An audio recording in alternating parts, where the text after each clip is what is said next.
शांति। आज 7 मार्च 2025 के बाबा के साकार महावाक्य। बाबा कहते, मीठे बच्चे, ये अनादि अविनाशी बना बनाया ड्रामा है।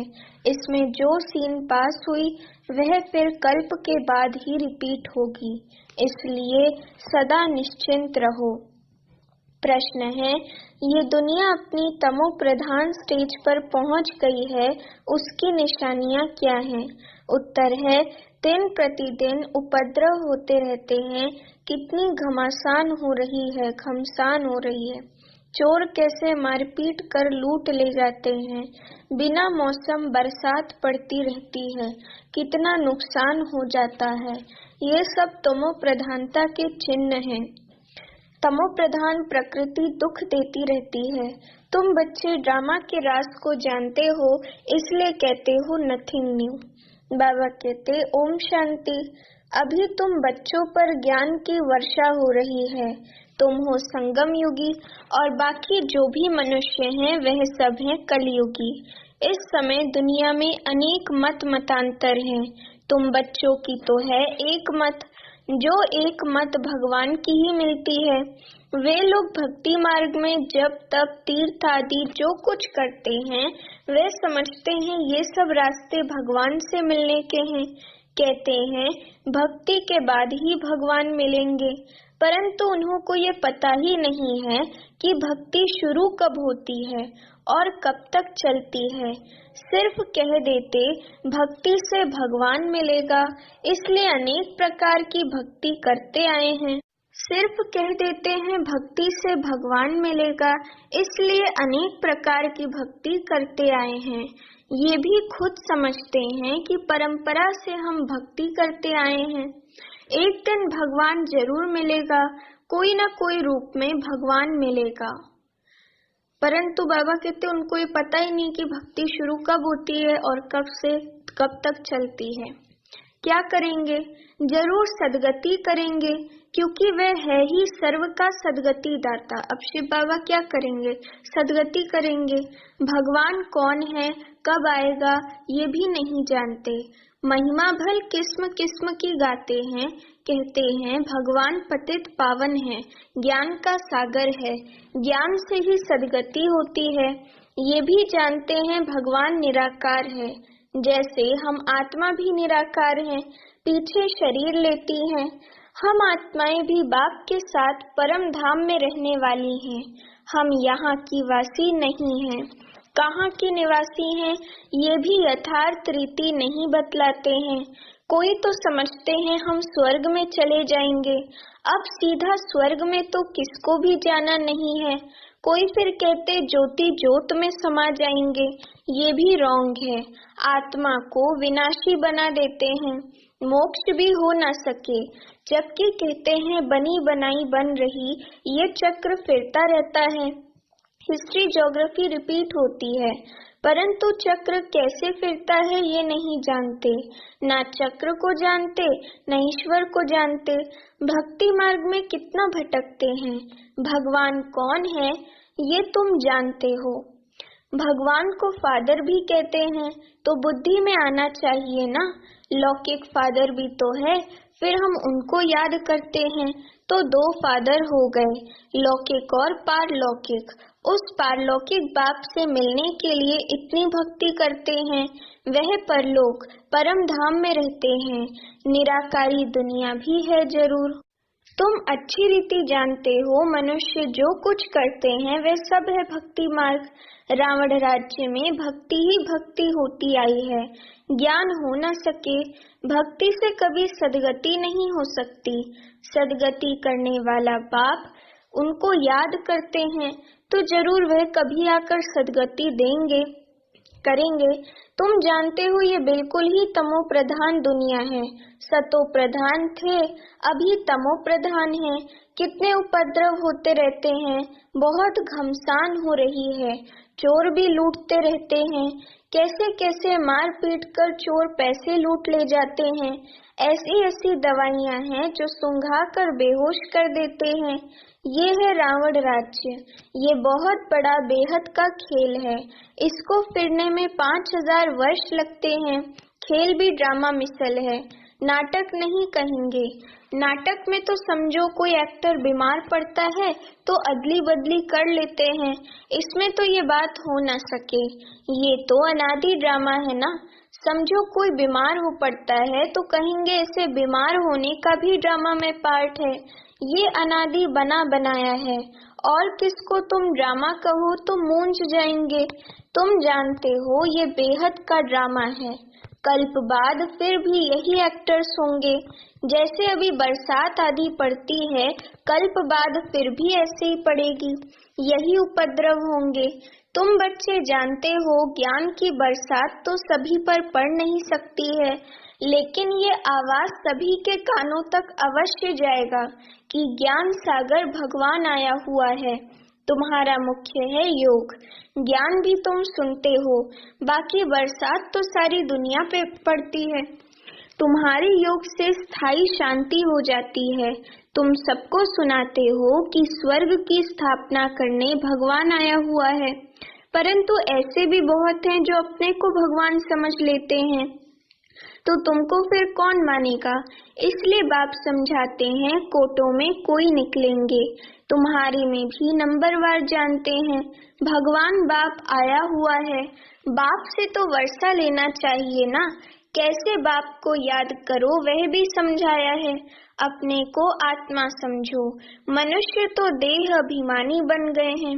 बाप कहते हैं मैं आता ही तब हूँ जब सभी मनुष्य आत्माएं पतित बन जाती हैं। तुम कितने तमो प्रधान बन गए हो।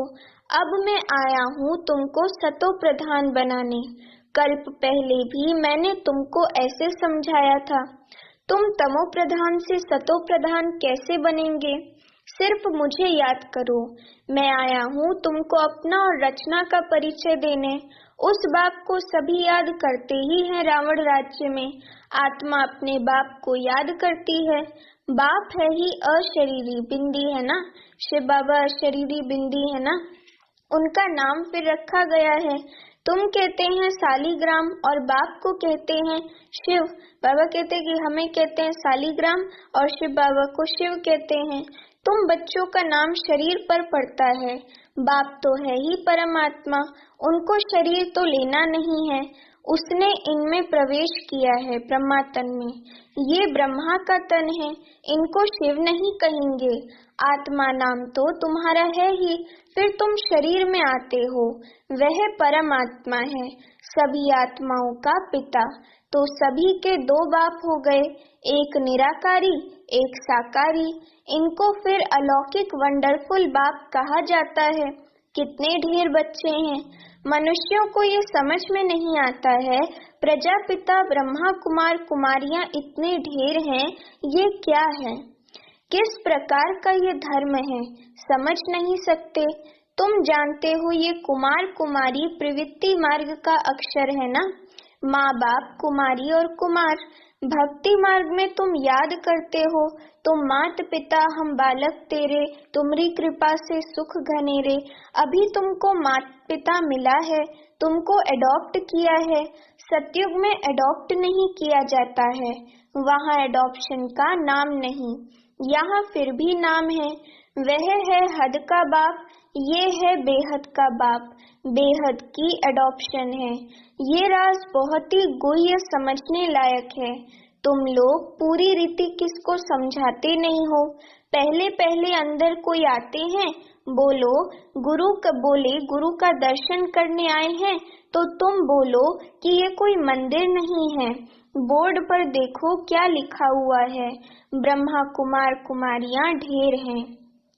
ये सब प्रजापिता के बच्चे हो गए। प्रजा तो तुम भी हो। भगवान सृष्टि रचते हैं, ब्रह्मा मुख कमल द्वारा हमको रचा है। हम हैं ही नई सृष्टि के, तुम हो पुरानी सृष्टि के। नई सृष्टि का बनना होता है संगम युग पर। ये है पुरुषोत्तम बनने का युग। तुम संगम युग पर खड़े हो, वे कलयुग में खड़े हैं। जैसे कि पार्टीशन पड़ गई है। आजकल तो देखो कितनी पार्टीशन है। हर एक धर्म वाला समझते हैं हम अपनी प्रजा को संभालेंगे, अपने धर्म को, हम जीन्स को सुखी रखेंगे। इसलिए हरेक कहते हैं हमारी स्टेट से ये चीज बाहर न जाए। आगे तो राजा का सारी प्रजा पर हुक्म चलता था। राजा को माई बाप अन्नदाता कहते थे। अभी तो राजा रानी कोई है नहीं, अलग अलग टुकड़े हो गए हैं। कितने उपद्रव होते रहते हैं, अचानक बाढ़ आ जाती है, भूकंप होते रहते हैं। ये सब है दुख का मौत। अभी तुम ब्राह्मण समझते हो कि हम सब आपस में भाई भाई हैं, तो हमें आपस में बहुत बहुत प्यार से शीरखंड होकर रहना है। हम एक बाप के बच्चे हैं, तो आपस में बहुत प्यार होना चाहिए। राम राज्य में शेर बकरी जो एकदम पक्के दुश्मन हैं, वह भी इकट्ठे पानी पीते हैं। यहाँ तो देखो घर घर में कितना झगड़ा है, नेशन नेशन का झगड़ा, आपस में ही फूट पड़ती है, अनेक मतें हैं। अभी तुम जानते हो हम सबने अनेक बार बाप से वर्षा लिया है और फिर गवाया है, अर्थात रावण पर जीत पाते हैं और फिर हारते हैं। एक बाप की श्रीमत पर हम विश्व के मालिक बन जाते हैं, इसलिए उनको ऊंच से ऊंच भगवान कहा जाता है। सर्व का दुख हरता सुख करता कहा जाता है। अभी तुमको सुख का रास्ता बता रहे हैं। तुम बच्चे आपस में शीरखंड होने चाहिए। दुनिया में आपस में है सभी लून पानी, एक दो को मारने में देरी नहीं करते। तुम ईश्वरीय औलाद तो शीरखंड होने चाहिए। तुम ईश्वरीय संतान देवताओं से भी ऊंच ठहरे। तुम बाप के कितने मददगार बनते हो। पुरुषोत्तम बनाने के मददगार हो, तो ये दिल में आना चाहिए हम पुरुषोत्तम हैं, तो हमारे में वह दैवी गुण है। आसुरी गुण है तो वे फिर बाप का बच्चा तो कहला न सके। इसलिए कहा जाता है सतगुरु का निंदक ठौर न पाए। वह कलयुगी गुरु फिर अपने लिए कहकर मनुष्यों को डरा देते हैं, तो बाप बच्चों को समझाते हैं सपूत बच्चे वह हैं जो बाप का नाम बाला करते हैं, शीरखंड हो रहते हैं। बाप हमेशा कहते हैं शीरखंड बनो, लून पानी हो आपस में लड़ो झगड़ो नहीं। तुमको यहाँ शीरखंड बनना है। आपस में बहुत लव चाहिए, क्योंकि तुम ईश्वरीय औलाद हो ना।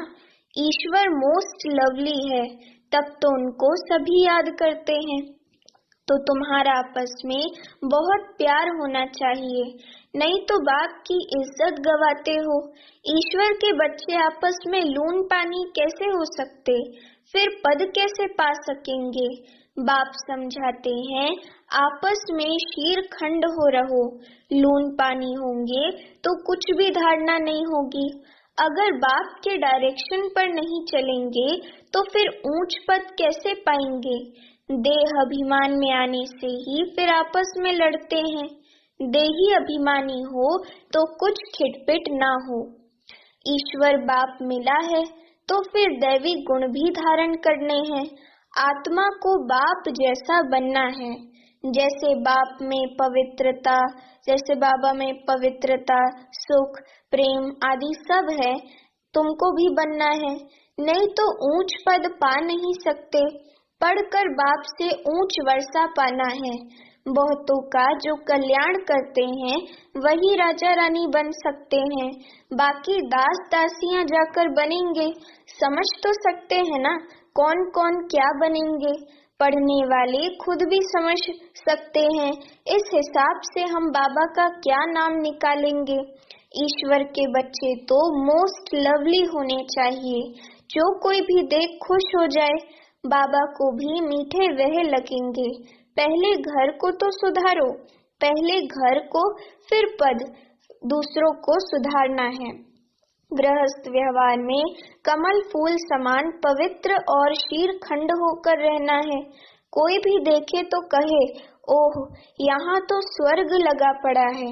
अज्ञान काल में भी बाबा ने खुद ऐसे घर देखे हैं। 6-7 बच्चे शादी किए हुए सब इकट्ठे रहते हैं, सब सवेरे उठकर भक्ति करते हैं, घर में एकदम शांति लगी रहती है।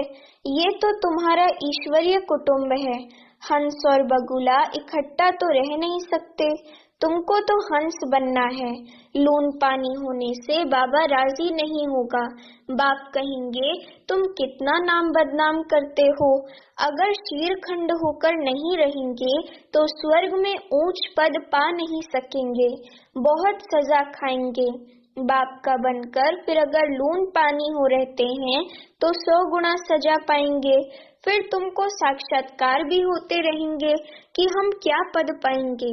अच्छा, मीठे मीठे सिकिलते बच्चों प्रति माता पिता बाप दादा का याद प्यार और गुड मॉर्निंग। रूहानी बाप की रूहानी बच्चों को नमस्ते। अभी हम रूहानी बच्चों की रूहानी माता पिता बाप दादा को याद प्यार गुड मॉर्निंग और नमस्ते। धारणा के लिए मुख्य सार। पहली पॉइंट, सदा ध्यान रहे हम ईश्वर के बच्चे हैं, हमें मोस्ट लवली होकर रहना है। आपस में कभी भी लून पानी नहीं होना है। पहले अपने को सुधारना है, फिर दूसरों को सुधारने की शिक्षा देनी है।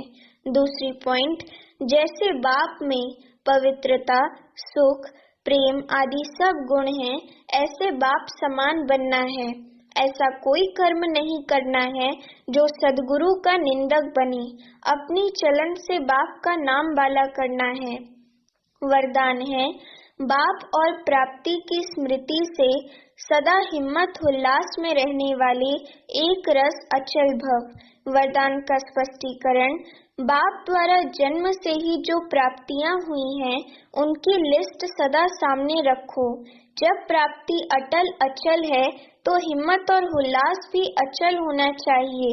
अचल के बजाय यदि मन कभी चंचल हो जाता है, वह स्थिति चंचलता में आ जाती है, तो इसका कारण है कि बाप और प्राप्ति को सदा सामने नहीं रखते। सर्व प्राप्तियों का अनुभव सदा सामने व स्मृति में रहे तो सब विघ्न खत्म हो जाएंगे। सदा नया उमंग, नया उल्लास रहेगा। स्थिति एकरस और अचल रहेगी। स्लोगन है, किसी भी प्रकार की सेवा में सदा संतुष्ट रहना ही अच्छे मार्क्स लेना है। अव्यक्त इशारे, सत्यता और सभ्यता रूपी कल्चर को अपनाओ। आप ब्राह्मण बच्चे बहुत बहुत रॉयल हो। आपका चेहरा और चलन दोनों ही सत्यता की सभ्यता अनुभव कराएं। वैसे भी रॉयल आत्माओं को सभ्यता की देवी कहा जाता है। उनका बोलना, देखना, चलना, खाना पीना, उठना बैठना, हर कर्म में सभ्यता सत्यता स्वयं ही दिखाई देती है। ऐसे नहीं कि मैं तो सत्य को सिद्ध कर रहा हूँ और सभ्यता हो ही नहीं, तो ये राइट नहीं है। अच्छा, ओम शांति।